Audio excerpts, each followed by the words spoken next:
बुरी संगति में आके और वो शराब का सेवन करने लग जाता है, दुर्व्यसन में पड़ जाता है, तो वो भीख मांगने लगता है,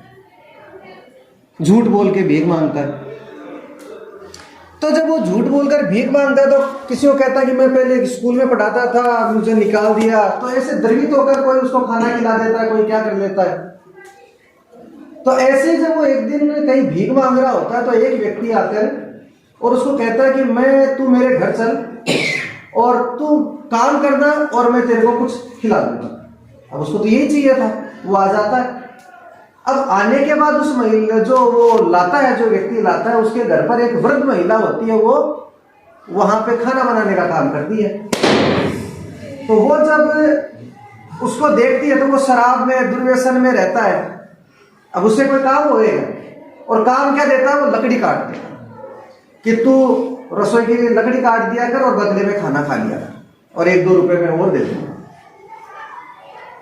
अब वो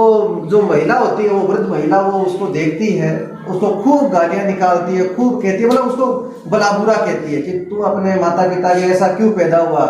कि क्या तेरे माता पिता ने तुझे इसी दिन के लिए तू शराब पी के पड़ा रहता है, तुझसे ये काम नहीं हो रहा। खूब उसको डांट, और वो डांट खा के बैठा रहता है। अब जब वो व्यक्ति बाहर जाता है जो लाया था,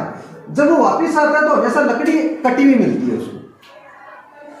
तो जब लकड़ियां कटी हुई मिलती है तो वो भोजन भी दे देता है, जो उसका मेहनताना था 1-2 रुपया वो भी दे देता है। लेकिन वो ये पाता है कि वो जो महिला है जो खाना बनाने का, वो हमेशा उसको डांटती रहती है,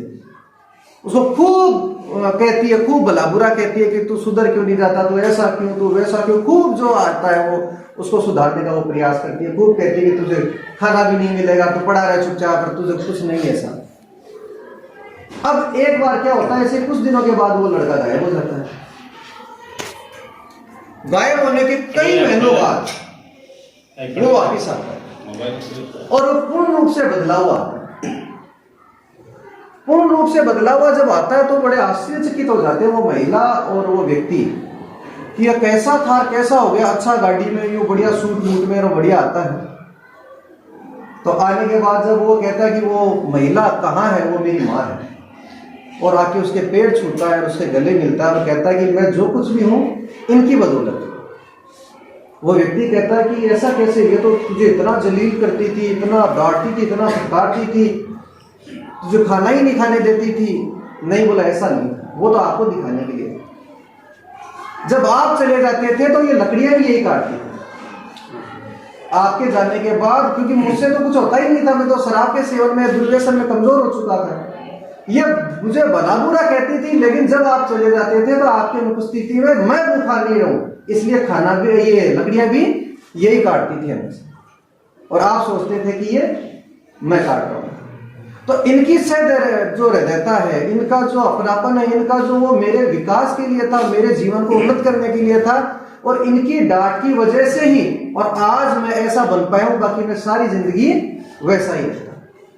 तो जब भी ये सर आपके लिए कहते हैं, इतना कहते हैं आपको, तो वाकई में मुझे वो लगता है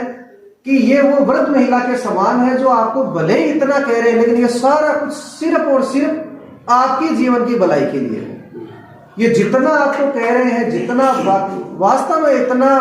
आपके लिए इतना दर्द उठाना, इतना कहना, तो आपको कहने के पश्चात इनका मतलब